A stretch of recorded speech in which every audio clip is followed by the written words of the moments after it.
Hello दोस्तों, आप सबका स्वागत है अपने YouTube channel lesson plan material पर। हम आज बात करेंगे लेसन प्लान के बारे में, जिसमें हमारा प्रकरण है पदार्थ। सबसे पहले हेडिंग है सामान्य उद्देश्य। सामान्य उद्देश्य में आप मिनिमम 3 पॉइंट लिख सकते हैं या मैक्सिमम 4 या 5। सामान्य उद्देश्य में पहला पॉइंट है बच्चों में विज्ञान विषय के प्रति रुचि उत्पन्न करना। दूसरा पॉइंट है बच्चों में तार्किक व मानसिक क्षमता का विकास करना। तीसरा है बच्चों को विज्ञान विषय की उपयोगिता बताना। दूसरा हेडिंग है विशिष्ट उद्देश्य। इसमें पहला पॉइंट है बच्चे पदार्थ के बारे में जान सकेंगे। दूसरा पॉइंट है बच्चे पदार्थ की अवस्थाओं को समझ सकेंगे। और तीसरा पॉइंट है बच्चे पदार्थ का उपयोग अपने दैनिक जीवन में कर सकेंगे। उसके बाद सहायक सामग्री में चार्ट पेपर।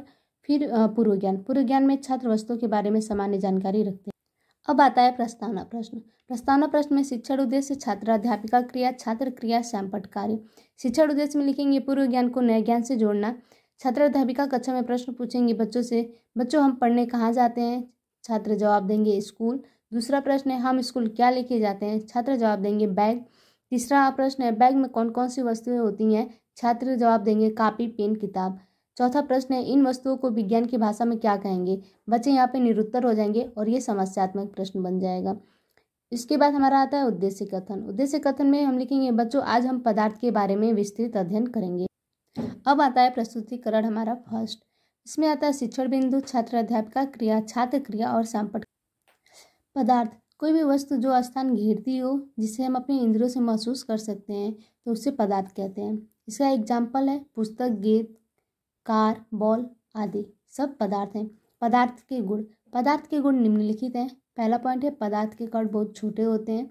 दूसरा, पदार्थ के कणों के बीच रिक्त स्थान होता है। पदार्थ के कण निरंतर गतिशील होते हैं। यहाँ पे छात्र क्रिया में हमारा रहेगा छात्र ध्यानपूर्वक सुनेंगे, छात्र ध्यानपूर्वक कॉपी में नोट करेंगे।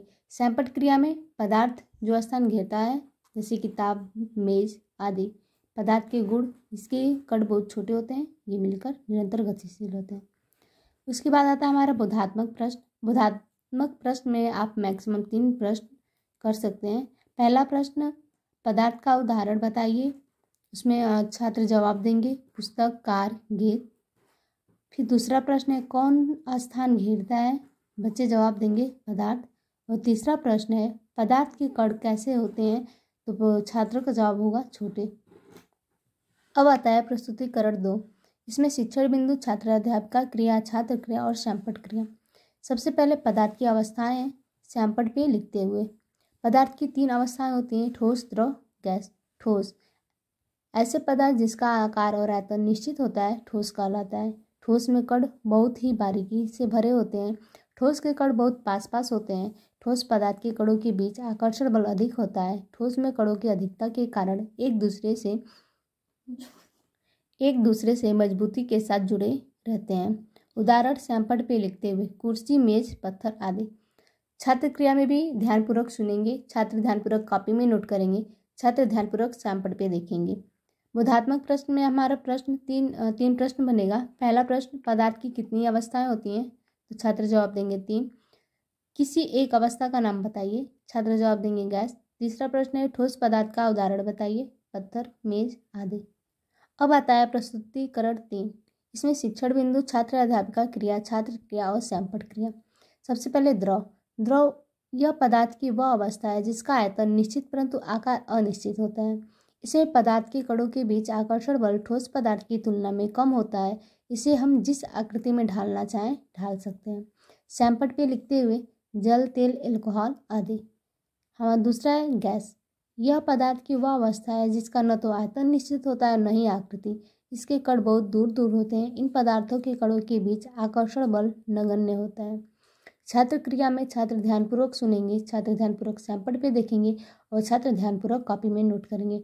अब हमारा आता है बोधात्मक प्रश्न। बोधात्मक प्रश्न में 3 प्रश्न बनेगा। पहला प्रश्न है द्रव का उदाहरण बताइए। बच्चे जवाब देंगे तेल। गैस का उदाहरण बताओ, ऑक्सीजन। और तीसरा प्रश्न है किसका आकार व आयतन दोनों अनिश्चित होता है? वो हो जाएगा गैस। अब आता है मूल्यांकन प्रश्न। मूल्यांकन प्रश्न में भी हमारा 3 प्रश्न ही रहेगा। पहला प्रश्न है पदार्थ किसे कहते हैं, दूसरा ठोस किसे कहते हैं और तीसरा प्रश्न है गैस किसे कहते हैं। उसके बाद आएगा सैंपट कार्य। सैंपट कार्य जो भी प्रमुख बिंदु है उसे हम सैंपट पे समझा दिया गया है। तीसरा उसके बाद निरीक्षण कार्य। छात्रा अध्यापिका प्रत्येक बच्चे के पास जाकर उनकी कॉपी देखती है। इसके बाद अभ्यास कार्य छात्रा अध्यापिका ने पुनः पाठ को दोहराने के लिए कहा।